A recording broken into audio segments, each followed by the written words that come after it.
ঈদ এলেই দেশে সড়ক দুর্ঘটনা বেড়ে যায়, এবারও তার ব্যতিক্রম হয়নি। তাই যানবাহনের অনিয়ম রোধে নড়েচড়ে বসেছে প্রশাসন, বিআরটিএ ও পুলিশ।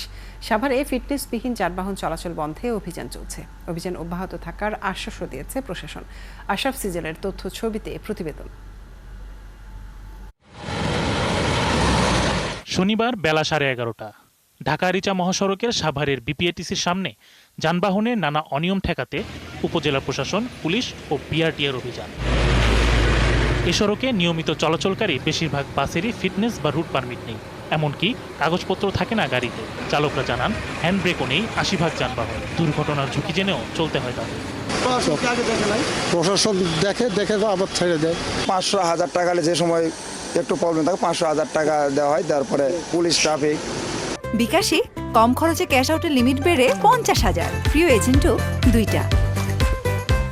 সার্জন তো আর নিজে হাতে নেয় না, কনস্টেবল দিয়ে দেওয়া হয়। এই দুর্ঘটনা যে ঘটছে হ্যান্ডব্রেকের কারণে, কারণ একটা গাড়িতে হ্যান্ডব্রেক নাই, একটা টাকাও নাই, একটা বাসও নাই। দুর্ঘটনা বেড়ে গেলে অভিযানে নামে কর্তৃপক্ষ, জরিমানাও করা হয়। এরপর হাতে গোনা কয়েকটি যানবাহন দেওয়া হয় ডাম্পিংয়ে। কিন্তু ঠিক কিছুদিন পরই আবার এসব ঝুঁকিপূর্ণ যানবাহন সড়ক জুড়ে দাপিয়ে বেড়ায়। আজকে করতেছে এটা, কালকে দেখবেন যে যেরকম আগে ছিল সেরকম হয়ে যাবে। নিয়মিতভাবে এগুলো তদারক করা হয় বা প্রশাসন আশু ব্যবস্থা গ্রহণ করে, তাহলে বাংলাদেশের যে কোনো দুর্যোগ বা যে কোনো বিপদ এগুলো কমে আসতে পারে। তবে এমন অভিযান নিয়মিত চালানোর আশ্বাস দিলেন বিআরটিএর ম্যাজিস্ট্রেট এবং উপজেলার নির্বাহী ম্যাজিস্ট্রেট। তো জরিমানা বা সতর্ক করা এগুলো আসলে খুব একটা কাজে আসে না। পরের বার ওরা আবারও একই ভুল করে। ডাম্পিং দিলে কিছুদিনের জন্য ওরা হয়তো ঠিক হয়, তারপর এভাবেই চলে আর কি। আমরা পথচারীদেরও কিন্তু সচেতন করছি যে আসলে আমাদের একটু ফুটওভার ব্রিজটা যদি পার হয়ে যায়, এখানে হয়তো অল্প একটু কষ্ট হয়, এই কষ্টটাও কিন্তু আমাদের পথচারীরা করতে চান না। বিআরটিএর কর্মকর্তার দাবি, এখন দেশের 64 জেলায় এরকম অভিযান চলছে।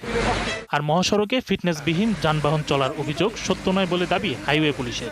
আগেও যদি কোনো সময় বলে যে কাউকে ম্যানেজ করছে বা আমাদের কোনো ম্যানেজার তাকে হাজির করেন, আমরা আইনানুগ ব্যবস্থা। বাইপাস করে অন্য জায়গা থেকে ছাড়তেছে, যেখানে হয়তো আমাদের আয়ত্তের বাইরে বা সীমানার বাইরে, যেগুলো হয়তো আমাদের আশেপাশের মধ্যে দৃষ্টির সীমার মধ্যে ছিল না, যেগুলোর মধ্যে অ্যাকশন নেওয়া হয় নাই। সাভার, আশুলিয়া ও ধামরাইয়ের 120টির মতো গ্যারেজে ঈদের আগে ঘষা মাজা করে নতুন বানানো হয় ফিটনেসবিহীন বহু যানবাহন।